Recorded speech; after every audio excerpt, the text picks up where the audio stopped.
چڑا بہت ہی محنتی تھا، وہ اپنے کھیت میں کام کیا کرتا تھا، پر اس بار تو سونو چڑے کی ساری فصل خراب ہو گئی تھی۔ سونو چڑا بہت ہی دکھی تھا کیونکہ اس نے کالو کوے سے بہت سارے پیسے جو ادھار لیے ہوئے تھے۔ کیا ہوا جی، آپ کیوں مایوس ہیں؟ مجھے بتائیں کہ آپ کو کیا پریشانی ہے جو آپ بہت دکھی ہیں؟ ٹونی چڑیا پتہ نہیں کیسے پر اس بار تو ہماری ساری کی ساری فصل خراب ہو گئی، اور مجھے اس بات کی فکر ہے کہ اب ہم کالو سیٹھ کا قرضہ کیسے دیں گے۔ اگر ہم نے کالو سیٹھ کا قرضہ نہیں دیا تو وہ ہمیں گھر سے باہر نکال کر گھر پر قبضہ کر لیں گے۔ آپ پریشان نہ ہوئے، ہر پریشانی کا حل ہوتا ہے۔ آپ پریشان ہو کر اپنی پریشانی مت بڑھائیں، جو ہوتا ہے ہماری بھلائی کے لیے ہوتا ہے۔ پھر رات ہو جاتی ہے اور ٹونی چڑیا اور سونو چڑا سو جاتے ہیں۔ سونو چڑے کے سوتے ہی سونو چڑے کو سپنے میں دکھتا ہے کہ اس کے پاس ایک بہت بڑا درخت ہے جس میں ہر رات بہت سارے سونے کے سکے نکلتے ہیں۔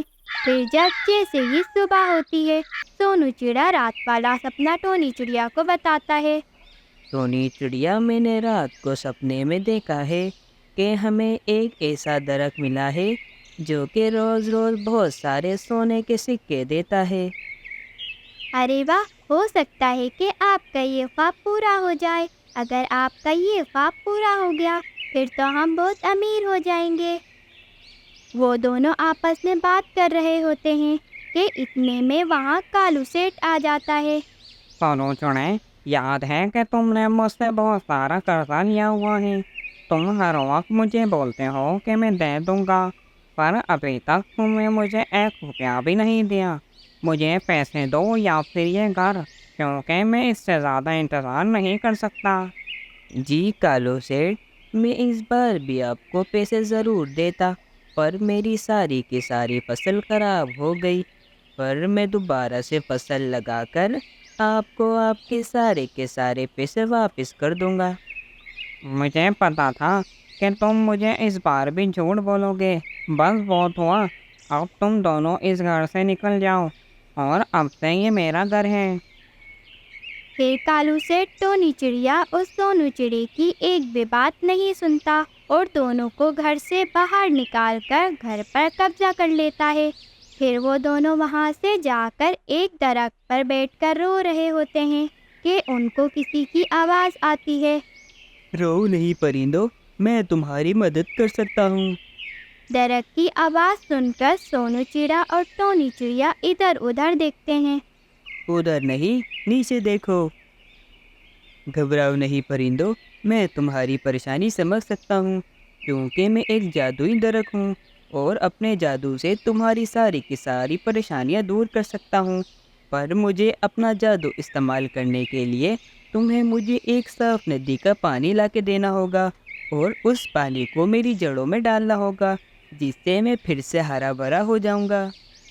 سونو چڑا اور ٹونی چڑیا ندی کے پاس جا کر ایک ایک پانی کا مٹکا بھرتے ہیں، اور پھر وہ مٹکے کا پانی لے جا کر اس جادوئی درخت میں ڈال دیتے ہیں، اور وہ سوکھا ہوا جادوئی درخت دوبارہ سے ہرا بھرا ہو جاتا ہے۔ ارے واہ، میں دوبارہ سے ہرا بھرا ہو گیا۔ تم دونوں پرندوں کا شکریہ، جو کہ تم دونوں نے میری جان بچائی۔ تو یہ لو میری طرف سے ایک تحفہ، یہ ایک جادوئی سونے کے سکے کا بیج ہے۔ جیسے ہی تم جنگل میں اپنی گھر کی طرف اس کو لگاؤ گے تو صبح ہوتے ہی یہ ایک درخت میں بدل جائے گا، اور اس میں بہت سارے سونے کے سکے بھی آ جائیں گے۔ وہ دونوں وہ جادوئی بیج کو لے کر اپنے گھر کی طرف بو دیتے ہیں اور جا کر ایک درخت میں آرام کرتے ہیں۔ پھر اگلے دن وہ دونوں دیکھتے ہیں کہ اس جادوئی بیج میں سے ایک بڑا سا درخت نکل گیا ہے، اور اس میں بہت سارے سونے کے سکے بھی ہیں، جس سے ٹونی چڑیا اور سونو چڑا بہت خوش ہوتے ہیں۔ دیکھا ٹونی چڑیا، میرا خواب پورا ہو گیا، اور اب ہم بھی امیر ہو جائیں گے۔ پھر دونوں سارے کے سارے سونے کے سکوں کو جمع کر کر کالو سیٹھ کے پاس جاتے ہیں، اور اس کے قرض کے سارے پیسے دے کر اپنا گھر واپس لے لیتے ہیں، جس سے کالو سیٹھ حیران ہو جاتا ہے ایک تو یہ بات میری سمجھ سے باہر ہے، کل تک تو ان دونوں کے پاس 1 روپیہ بھی نہیں تھا، اور صرف ایک ہی رات میں انہوں نے میرا سارا کا سارا قرضہ اتار دیا۔ لگتا ہے ان دونوں پر نظر رکھنی پڑے گی۔ پھر اگلے دن سے ہی کالو سیٹھ ان دونوں پر نظر رکھنے لگ جاتا ہے، اور ایک دن کالو سیٹھ دیکھتا ہے کہ سونو چڑیا اور ٹونی چڑیا اس جادوئی درخت سے سکے توڑ رہے ہیں۔ ارے واہ، جادوئی سونوں کے سکوں کا درخت! اچھا، تو اسی وجہ سے یہ دونوں اتنے امیر ہو گئے ہیں، پر ان کے ساتھ بہت برا ہونے والا ہے، کیونکہ آج رات ہی میں اس درخت کو چوری کر لوں گا۔ پھر رات ہوتے ہی کالو کوا وہ جادوئی درخت چوری کرنے جاتا ہے، اور جیسے ہی اس درخت کو ہاتھ لگاتا ہے، کالو کوا ایک جادوئی پنجرے میں بند ہو جاتا ہے۔ ارے یہ کیا؟ میں اس پنجرے سے باہر کیسے نکلوں؟ پنجرہ تو بہت ہی مضبوط ہے، اور اگر ٹونی چڑیا اور سونو چڑیا کو پتہ چل گیا کہ میں یہ جادوئی درخت چوری کرنے آیا تھا، تو میری تو بہت ہی زیادہ بےعزتی ہوگی۔ کالو کوا پوری رات اس پنجرے سے نکلنے کی کوشش کرتا ہے، پر اس جادوئی پنجرے سے باہر نہیں آتا کہ جب تک کہ صبح ہو جاتی ہے۔ پھر صبح ہوتے ہی ٹونی چڑیا اور سونو چڑیا آ جاتا ہے۔ ارے کالو سیٹھ، آپ یہاں، اور آپ اس پنجرے میں کیسے بند ہیں؟ سونو چڑے، میں یہ جادوئی درخت چوری کرنے آیا تھا، پر اچانک سے ہاتھ لگاتے ہی اس پنجرے میں بند ہو گیا۔ میں شرمندہ ہوں اپنی اس حرکت سے، پر اب مجھے یہاں سے باہر نکال دو۔ وہ تو ٹھیک ہے کالو سیٹھ، پر مجھے پتہ نہیں ہے کہ یہ پنجرہ کیسے کھلے گا۔